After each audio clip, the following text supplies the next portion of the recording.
Bueno, tengo que reconocer que los programas de formación no es lo primero que se me ocurre cuando me preguntaban sobre algún tema apasionante de la cirugía bariátrica. De hecho, es algo que nunca había considerado hasta hace un par de años cuando me puse en la posición de enseñar a otros cirujanos. Y la única referencia que tenía, al menos al principio, era la de mi experiencia, que no tengo mucho de qué quejarme, creo que fue bastante buena, pero creo que hubiera preferido que algunas cosas fueran diferentes. Y creo que es algo que todos hemos pensado alguna vez. Por ejemplo, el doctor Almino, cuando estuvo en el octubre de 2022, yo le pregunté si él hubiese cambiado algo de sus primeros años, de su formación, y él me dijo que se habría evitado unos cuantos errores. Y creo que esa misma línea es la respuesta de otros maestros con los que he tenido la oportunidad de conversar. Y algo interesante es que todos tuvieron formaciones diferentes. No, o sea, no existe una sola vía para alcanzar la excelencia. Pero aunque muchos caminos lleven a Roma, creo que es nuestra responsabilidad advertir a aquellos que sean los menos escabrosos.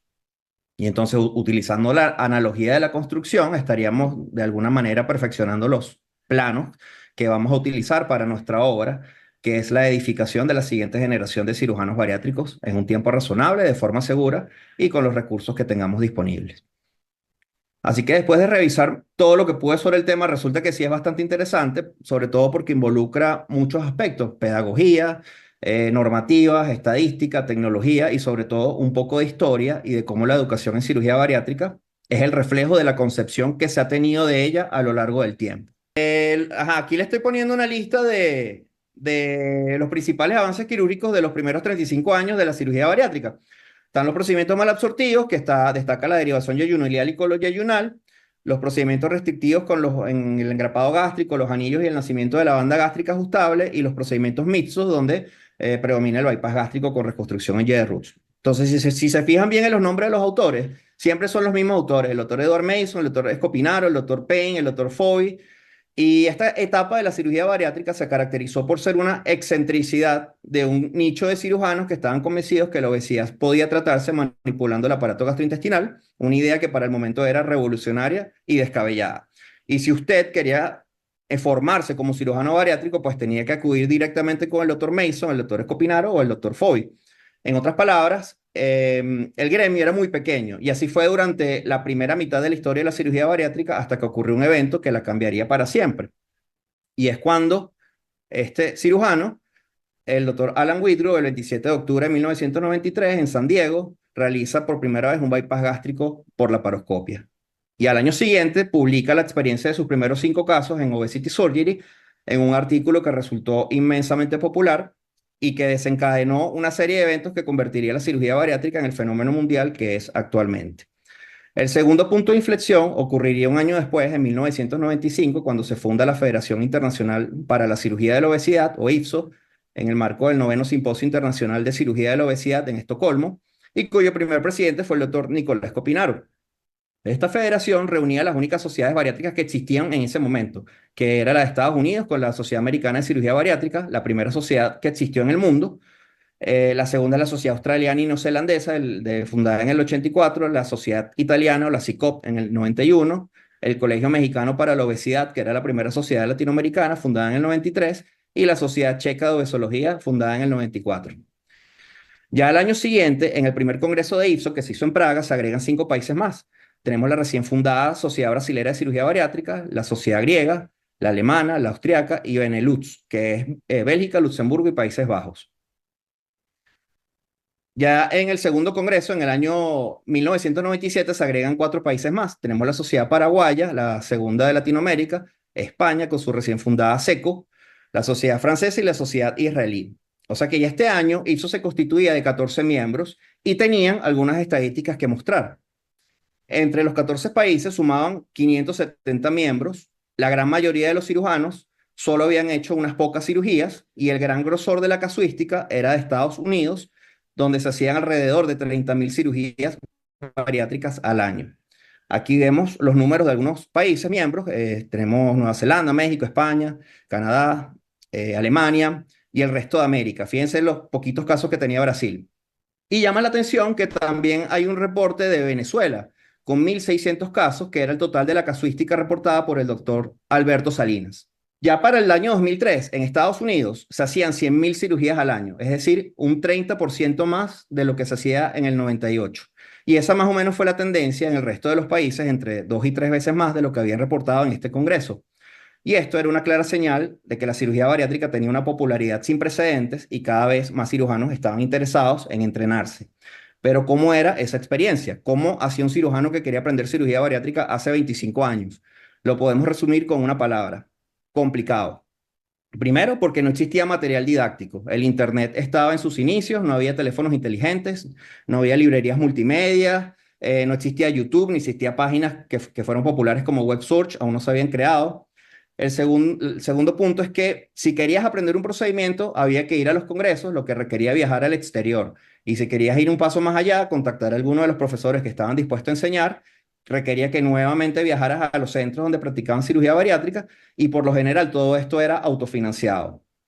Y luego venía la parte verdaderamente difícil, que era la ejecución, es decir, volver a tu hospital para intentar replicar esa experiencia e introducir la cirugía bariátrica a la generación de cirujanos de grandes incisiones que no solo se resistían a la cirugía bariátrica, sino que renegaban a la misma laparoscopia y que presentaron, al menos inicialmente, una fuerte oposición. Y cuando finalmente podías operar y poner en práctica todo lo aprendido, el trabajo sencillamente no era bien organizado. En muchos sitios no estaba aún instaurada la noción del equipo multidisciplinario. Las condiciones, infraestructura y equipos no siempre eran los más adecuados. Por ejemplo, la primera generación de torres de laparoscopia era muy básica, la imagen de baja resolución, los insufladores de bajo flujo, las pinzas no eran especializadas o eran muy cortas. Y los problemas de ejecución no solo se limitaban a los cirujanos, los anestesiólogos, por ejemplo, también no estaban preparados para dar casos de esta envergadura. Y así que por esta y otras consideraciones no era infrecuente oír que una cirugía podía demorar 10 horas o incluso más. Entonces, podríamos resumir este periodo como un gran ensayo, lo cual no es del todo cuestionable si consideramos que se trataba de un territorio inexplorado para el momento, pero que igual generó problemas a corto y a mediano plazo. El primer problema es que las tasas de éxito entre cirujanos eran muy variables. Algunos centros tenían buenos resultados en términos de pérdida de peso y resolución de comorbilidades, mientras que otros tenían una alta tasa de morbimortalidad que incluso excedía los límites aceptables. En este periodo, Estados Unidos se caracterizó porque hubo muchas demandas y se incrementaron las primas de malpraxis de los seguros de ejercicio médico. Y quizás lo peor es que en la percepción pública creció la idea de que la cirugía bariátrica era peligrosa y como forma de protegerse, las compañías aseguradoras comenzaron a negar la cobertura. El otro problema era la falta de datos. Se hacían múltiples técnicas y variaciones de la misma técnica, no existía un consenso de nada y por lo tanto no era posible comparar resultados entre diferentes grupos. A diferencia de, por ejemplo, los internistas, que cuando tienen un protocolo es todo estandarizado y todos cumplen las mismas normas. Y por supuesto que a las autoridades de la cirugía bariátrica no les pasó por alto esta situación. Y el mismo doctor Escopinaro lo comentó en un discurso presidencial cuando dice, y cito: parece que este tipo de procedimientos atrae a muchos cirujanos sin experiencia en nuestra disciplina, sin voluntad de adquirirla y sobre todo sin interés alguno en la obesidad y su tratamiento, simplemente por la novedad quirúrgica. Esta es, por supuesto, una muy mala actitud que no favorecerá la reputación de la cirugía de la obesidad y que debería ser controlada por las sociedades nacionales, pero ciertamente IPSO no puede ignorar el problema. Durante nuestras reuniones de los próximos días, el Consejo General preparará una declaración sobre los requisitos para calificar como cirujano de la obesidad y, en consecuencia, a quién se le debe permitir realizar la cirugía de la obesidad. Como ven, ya desde entonces había una preocupación por el intrusismo y las calificaciones que debería tener un cirujano bariátrico. IPSO abriría en unos pocos años el programa de Fellow IPSO, donde establecen los criterios para que un cirujano pueda recibir la certificación. Estos criterios son ser miembro de IPSO durante 3 años, lo cual implicaba que seas miembro de tu sociedad madre, tener una casuística certificada de al menos 25 casos como cirujano principal, cartas de recomendación de 2 miembros, haber acudido a un congreso mundial y haber hecho alguna actividad académica en los últimos 3 años en forma de presentación de trabajos en congreso. Por su parte, en Estados Unidos, ante el incremento exacerbado de las cirugías bariátricas y así como la alta tasa de complicaciones, llevó a que las aseguradoras buscaran lugares donde la cirugía les fuera más rentable y en conjunto lo catalogaron como los centros de excelencia y así tener una red a la cual referir a sus asegurados y solo cubrían la cirugía cuando se hacía en un centro de excelencia. Este término de centro de excelencia no era nada nuevo, ya tenía años aplicándose en otros campos como la oncología a través del Instituto Nacional de Cáncer. De igual forma, había centros de excelencia para trauma y para trasplante. Pero era un término principalmente usado por aseguradoras y con criterios que no siempre eran muy claros. Ya desde el año 2001 hubo intentos del Colegio Americano de Cirujanos con un programa similar de centros de excelencia para cirugías de todo tipo y que también incluía la bariátrica. Pero no es sino hasta el 2004 que la iniciativa gana tracción cuando la Sociedad Americana de Cirugía Bariátrica crea los centros de excelencia en cirugía bariátrica.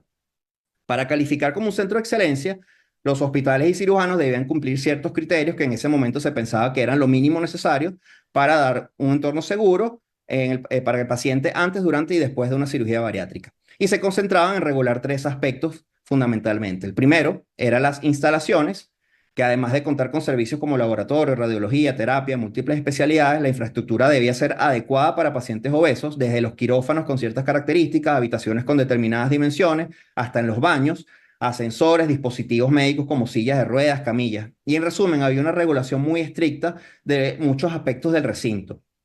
El segundo elemento era el staff, que debía estar compuesto por un equipo multidisciplinario y cirujanos certificados con una práctica regular y con una cuota mínima de experiencia en la forma de número de casos, que ellos solicitaban 125 cirugías al año por institución y con al menos 2 cirujanos que realizaran 50 cirugías al año.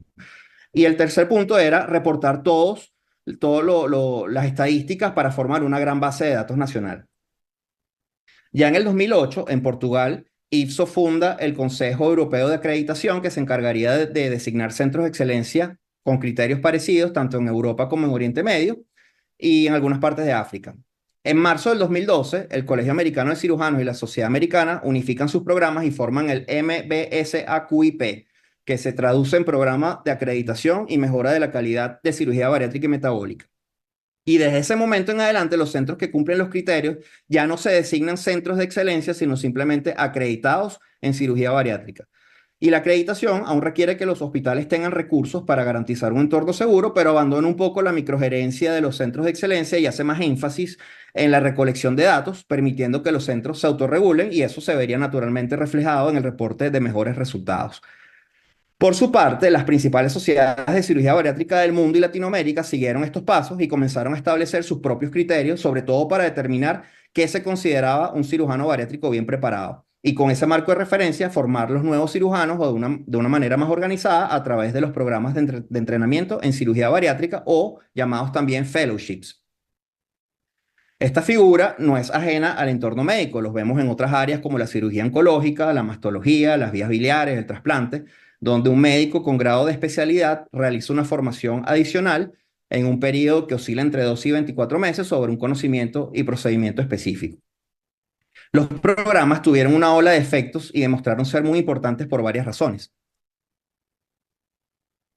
La primera es que hacen que el ejercicio de la cirugía sea más seguro. En los primeros 5 años de la instauración de los centros de excelencia, hubo un descenso dramático de la mortalidad posoperatoria.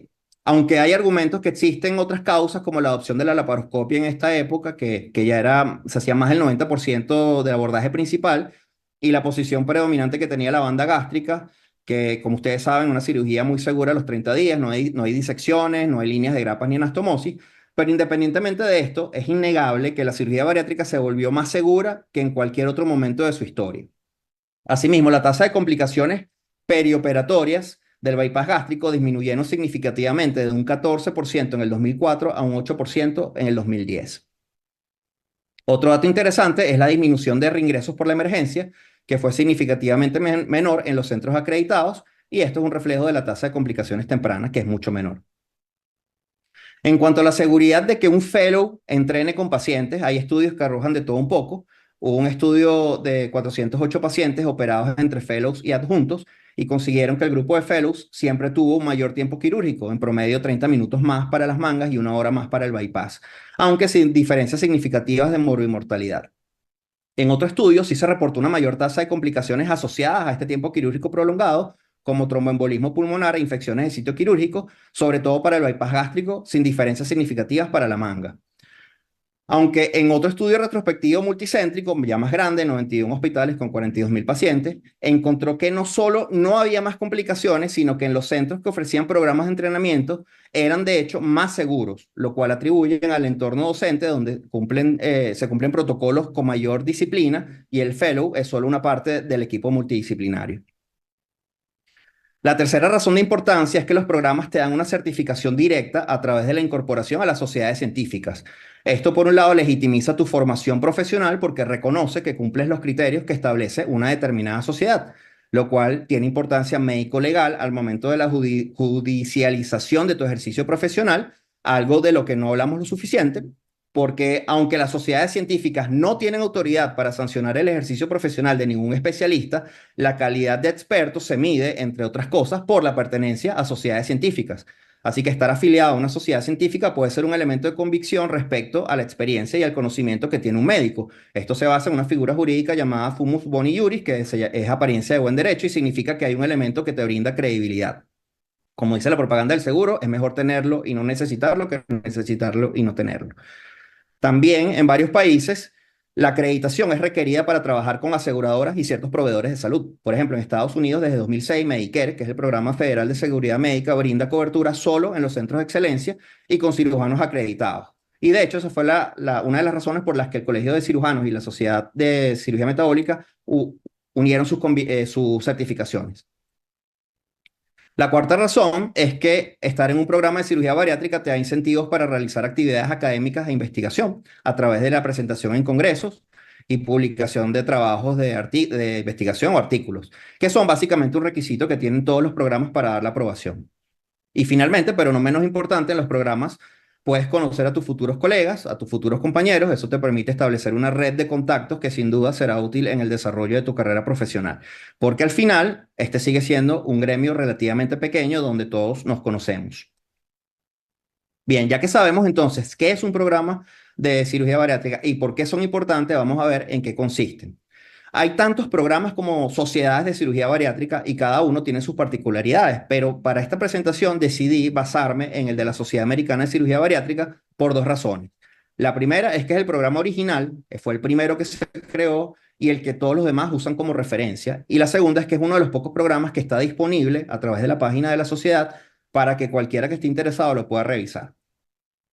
Este programa se divide en dos grandes componentes. Tenemos un componente cognitivo que contiene todo el material académico y teórico y un componente práctico que engloba las actividades clínicas y quirúrgicas. En el componente cognitivo, primero tenemos el elemento de conocimiento médico que viene dado por un temario que ya vamos a desglosar. Después tenemos el conocimiento técnico, o también le dicen el instrumental, y está relacionado con el manejo de equipos, la torre de laparoscopia, pinzas, fuentes de energía, autosuturadoras y dispositivos de grabación y en general cualquier avance tecnológico asociado a la cirugía bariátrica.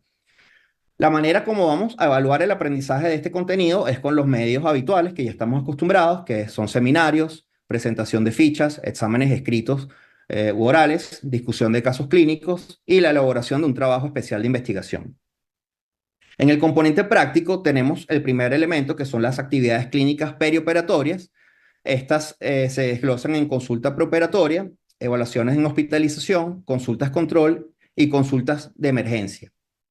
Y después tenemos el segundo elemento de la parte práctica, que es quizás el más crítico, que es la adquisición de habilidades y destrezas en quirófano a través de la participación en cirugías tanto de ayudante como de cirujano principal.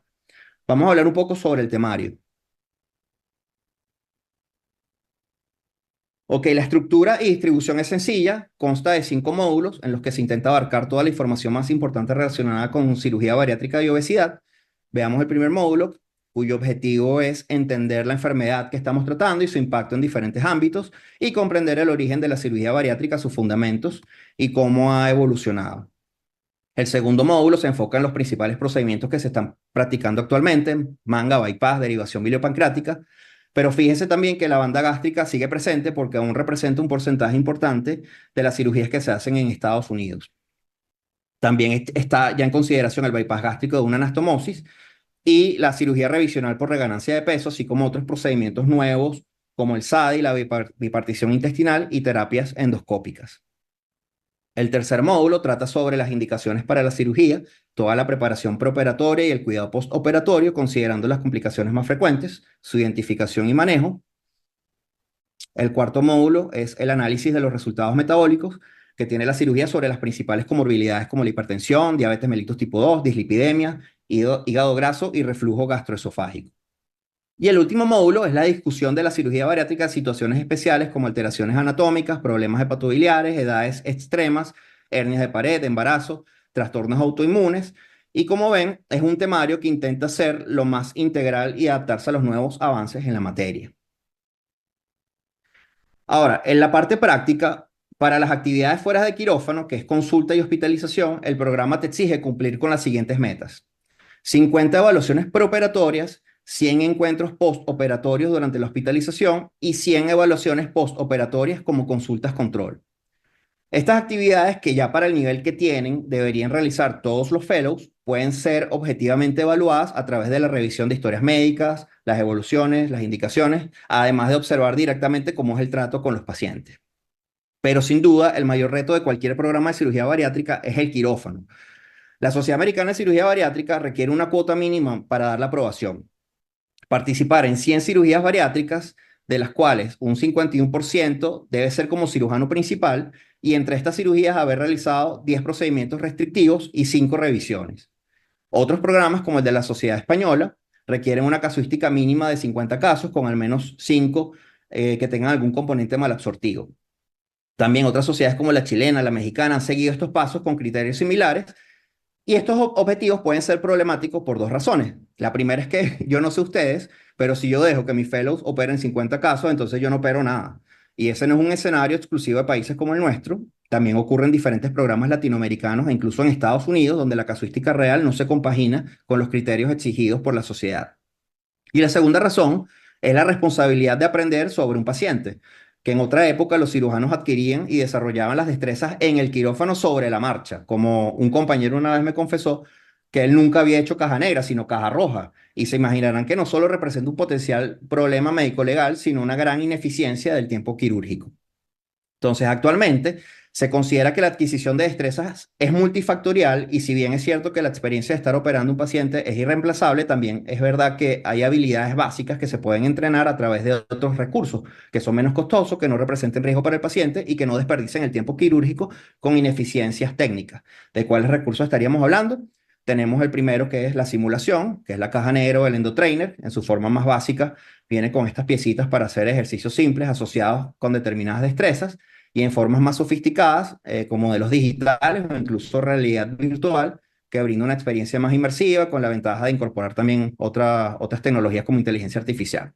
Aunque no es algo que esté disponible ampliamente, y todos estos simuladores digitales son muy costosos. Pero cualquiera sea su presentación, la simulación sirve básicamente para entrenar tres habilidades: ergonomía, que es decir, aprender a agarrar las pinzas, tener una adecuada postura, saber cómo colocarlas y posicionarlas; orientación, que es ubicar las pinzas dentro de la cavidad, habituarse a la percepción de profundidad, entender cómo se usa la cámara angulada, ver desde abajo, desde arriba, ver desde los lados; y la coordinación motora, que es entender el funcionamiento de las pinzas, los principales movimientos de las manos, que es tracción, prensión y contratracción, y trabajar la independencia entre la mano derecha y la mano izquierda.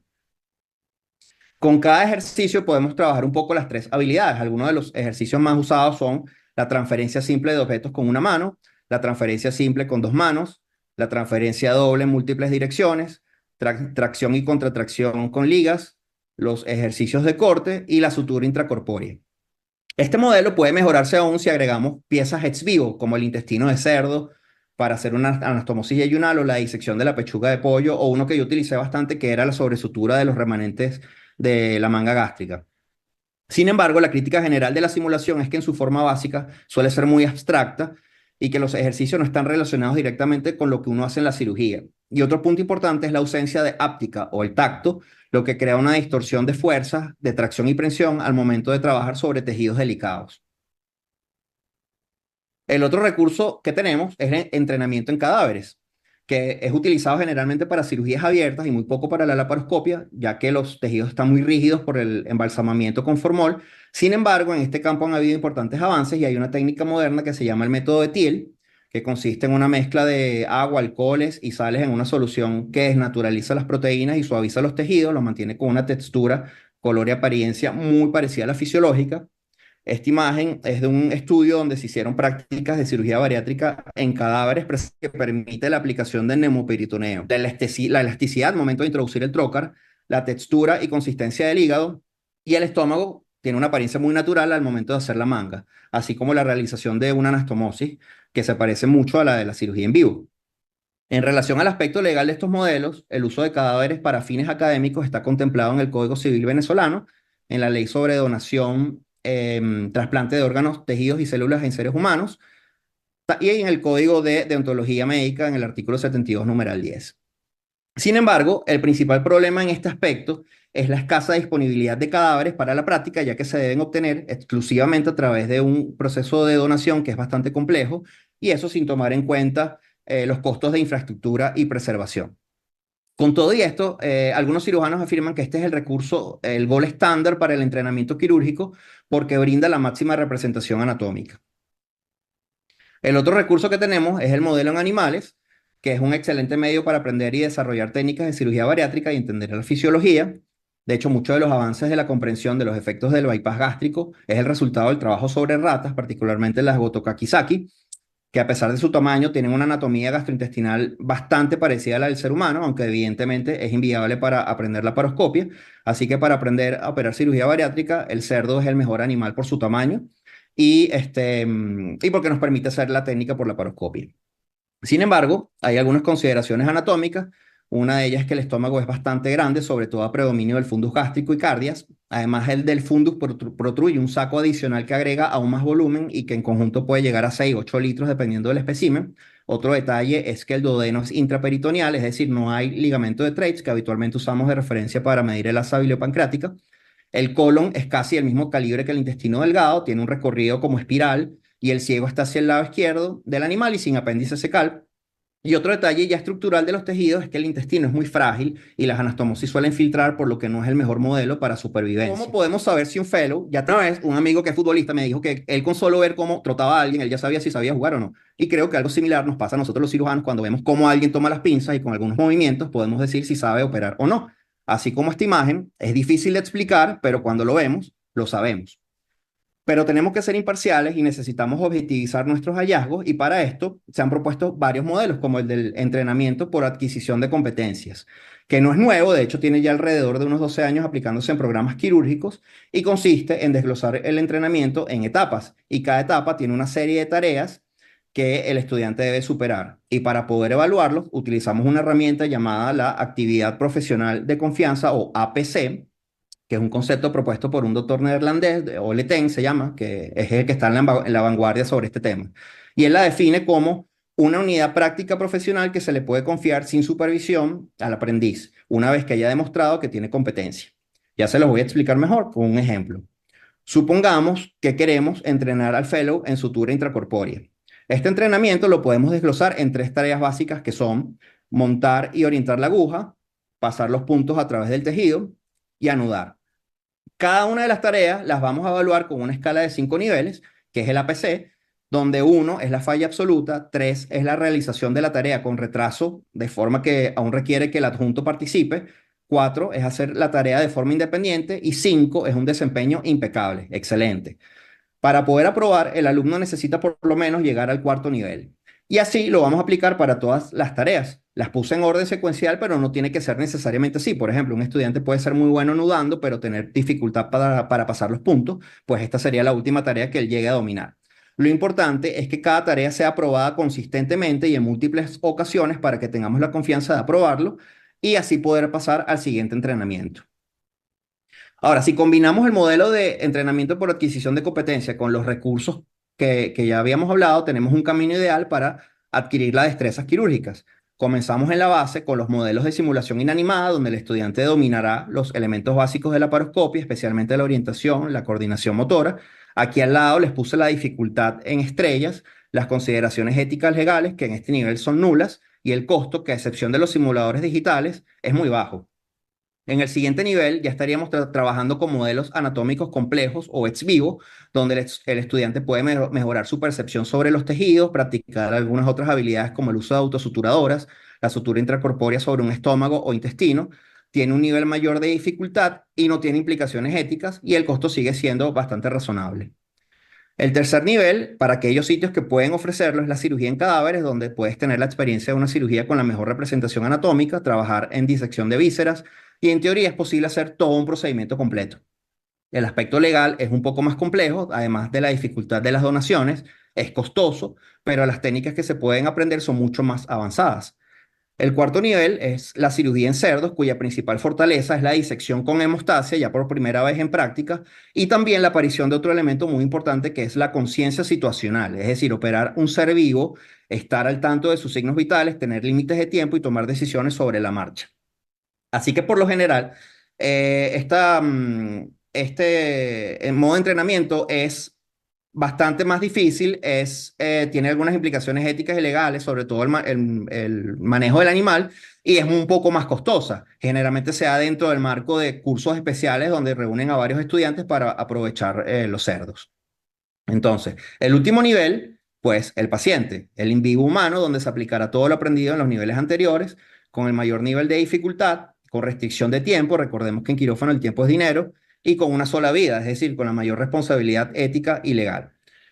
Idealmente tendríamos acceso a todos estos recursos, pero evidentemente esto va a variar entre diferentes regiones, dependiendo de los costos, en algunos casos la legislación, pero cada programa se adapta con lo que disponga y la idea es utilizarlos de forma escalonada, es decir, hacer la transición al siguiente nivel y nunca directamente, porque no solo es ineficiente, sino inseguro para el paciente. Incluso cuando estamos en el último nivel, también tenemos una forma de abordarlo. Tomemos el bypass gástrico como entrenamiento a completar.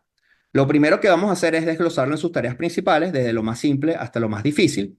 La tarea más sencilla que puedes hacer en un bypass es colocar los trócares, lo cual requiere haber dominado tres técnicas básicas: saber hacer nemoperitoneo, generalmente con la técnica de Veres, saber hacer la entrada con el OptiView y conocer a la perfección dónde van cada uno de los portales según la técnica utilizada. Idealmente, todo esto lo habrían practicado en un nivel previo, como en el modelo animal. Luego, la segunda tarea es el cierre de los espacios. Primero, el espacio intermesentérico, que por su orientación es más fácil de abordar que el Petersen. Y para poder cumplir estas tareas, debemos haber dominado el manejo de los tejidos, la sutura y la sutura intracorpórea. La tercera tarea sería la confección del reservorio, que requiere tener habilidades en disección, manejo de autosuturadoras y técnicas de hemostasia. Y por último, la tarea más compleja, que es hacer la anastomosis con cierre de brecha. Primero, la yeyuno-yeyuno, que es móvil, la brecha se orienta verticalmente, lo que hace que sea un poco más fácil. Y después tenemos la más difícil, que es la gastroyeyuno. Aquí están las técnicas que deben dominarse a la perfección, porque la gastroyeyuno es una anastomosis que no es móvil, los trócares están apalancados, el lóbulo hepático derecho restringe el espacio de trabajo, el lóbulo izquierdo, perdón, la orientación de cierre de la brecha es horizontal, lo que complica pasar el punto hacia los ángulos, que es el principal sitio de fuga. Entonces, con esta estructura de entrenamiento, así como hicimos con el bypass, lo podemos desglosar para una manga o cualquier otra cirugía que queramos enseñar. De esta manera, el fellow puede aprender la cirugía completa participando en segmentos de ella, y esto tiene la ventaja de reducir el impacto de cualquier error que pueda ocurrir, y eso lo podemos corregir los adjuntos y estaríamos respetando el tiempo quirúrgico. Eventualmente, cuando el fellow domine todas las tareas, él puede intentar hacer una cirugía completa ininterrumpidamente. Ok, hablemos ahora un poco sobre la parte administrativa y el estado legal de los programas nacionales de cirugía bariátrica. En Venezuela, al igual que en la mayoría de los países, estos programas son un tipo de estudio de posgrado no conducente a grado académico, es decir, no existe todavía el título de especialista en cirugía bariátrica. Según las normas del Consejo de Estudio de Posgrado de la UCB, estos estudios se clasifican en cuatro categorías que voy a mencionar brevemente. Tenemos primero los estudios postdoctorales dirigidos a egresados que ya tengan este título, que consiste básicamente en actividades de investigación, duran por lo menos 2 periodos académicos. Un periodo académico consiste en 16 semanas y al final se les emite un diploma de estudios postdoctorales. Después tenemos los cursos de actualización, que eran llamados anteriormente los diplomados, que son actividades solamente divulgativas sobre algún avance científico o tecnológico, y su carácter es solo informativo. Siempre son cortas, suelen durar entre 40 y 80 horas académicas distribuidas en 3 o 4 días, pero siempre, siempre menos de un periodo académico, de menos de 16 semanas o 4 meses. Y aunque te acredita de un certificado, no reconoce las unidades créditos.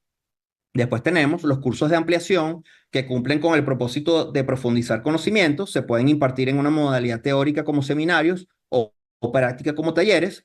No exceden el periodo académico y acredita un diploma de ampliación que reconoce unidades créditos. Y por último tenemos los cursos de perfeccionamiento profesional, que consisten en un conjunto de actividades curriculares orientadas a perfeccionar los conocimientos, renovar conceptos y destrezas. Y cuando dice actividad curricular, significa que existe un temario con módulos o unidades, e incluso también asignaturas que pueden pertenecer a programas conducentes a grado académico. Estos cursos se pueden impartir en forma de talleres, seminarios y tener otras actividades curriculares como la elaboración de trabajos especiales de grado. Y al egresar recibes un diploma de perfeccionamiento profesional que te otorga también las unidades créditos. La importancia de las unidades crédito es que eventualmente podrían ser reconocidas en un programa que sí sea conducente a grado académico, digamos, por ejemplo, si se llegara a reconocer la cirugía bariátrica como una subespecialidad. En Venezuela, hasta el año 2011, los fellows se consideraban cursos de ampliación, no solo los de bariátrica, sino otros como coloproctología, mastología o cirugía laparoscópica. Y es desde 2012 cuando se introduce esta nueva categoría que todos pasan a considerarse cursos de perfeccionamiento profesional, que es lo que son actualmente. En relación a donde se imparten estos cursos, actualmente en Venezuela existen 4 programas de cirugía bariátrica activos que tienen un diseño curricular y cumplen con los criterios de un curso de perfeccionamiento profesional, tal como se los acabo de comentar, y se los voy a nombrar por antigüedad. El primero corresponde a la unidad de cirugía bariátrica o Univaros, ubicado en el Hospital Universitario de Caracas, en la ciudad universitaria, fundada por el maestro Gustavo Pinto en el año 2011, y su coordinador actual es el doctor Andy Abarca, un cirujano bariátrico titular de SOPSIBAM. Suele tener 2 participantes por año y la duración de las actividades académicas es de 12 meses y hasta 12 meses adicionales para cumplir las metas prácticas. El segundo programa es el Centro Médico Docente La Trinidad, ubicado en el municipio de Baruta, fundado en el año 2013 por su coordinador, el doctor Raúl Doval, cirujano bariátrico titular de SOPSIBAN, también de reconocida trayectoria. Ellos reciben un participante por año y la actividad académica dura 12 meses, con la práctica de 24 meses. El tercer programa es llevado a cabo en el Servicio de Cirugía 1 del Hospital Miguel Pérez Carreño, en el sector de Paraíso, fundado hace un par de años por su actual coordinador, el doctor Luis Level, quien es nuestro actual presidente de SOPSIBAN, y recibe un estudiante por año y tanto las actividades académicas como prácticas duran 12 meses. Y por último, el programa del Hospital de Clínicas Caracas en San Bernardino, fundado también hace 2 años y coordinado por el doctor Argeni Chaparro y este humilde servidor. Nosotros recibimos 2 estudiantes por año y tiene una duración de 12 meses. Bien, en relación al estado y la dirección que han tomado los programas de cirugía bariátrica, en Estados Unidos hasta el año 2021 se había registrado un incremento en la cantidad de programas tanto de cirugía bariátrica como de cirugía mínimamente invasiva, que suele tener también un componente bariátrico.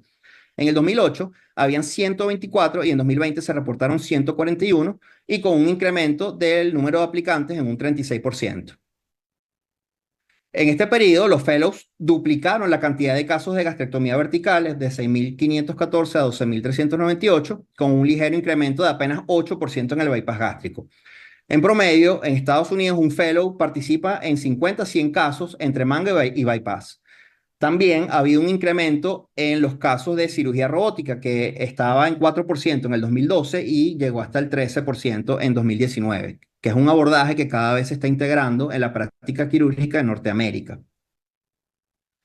El año pasado salió un artículo que reportó un cambio en la tendencia, es decir, una disminución del 25% de la tasa general de cirugías bariátricas en Estados Unidos e incluso el cierre de algunos programas de hospitales pequeños por disminución de la demanda. Aunque no existe una asociación definitiva, los autores plantean que puede ser debido al surgimiento de tratamientos endoscópicos y farmacológicos alternativos a la cirugía bariátrica. Terapias como el balón intragástrico digerible o los análogos de receptores LP1, que ya tienen un par de años aplicándose y con diferentes resultados. Sin embargo, aún con todos esos tratamientos disponibles, la obesidad no solo sigue igual, sino que se ha incrementado. En Estados Unidos supera el 40%, también lo observamos en Sudamérica, en Brasil 19.8% y Venezuela hasta el año 2022 23.4%. Eso significa que tenemos por lo menos 6 millones de personas obesas y si somos muy conservadores y estimamos que solo el 0.5 de esa población tiene indicación para la cirugía, nos daría unos 30.000 casos potenciales. Alguien estos días me preguntó si yo no estaba preocupado por formar más competidores en un mercado que al parecer está totalmente saturado, lo cual obliga a plantearse la siguiente pregunta. ¿Realmente somos demasiados cirujanos bariátricos? En SOPSIBAM, según lo que me contó la doctora Alicia Reyes, somos 170 cirujanos registrados. Y según estos números, cada uno debería estar operando por lo menos 150 casos al año y sabemos que no es el caso. Entonces, tenemos los cirujanos tenemos los pacientes, pero las cirugías no están ocurriendo. ¿Por qué? Bueno, esa es una pregunta que quiero dejarles abierta para que la discutamos.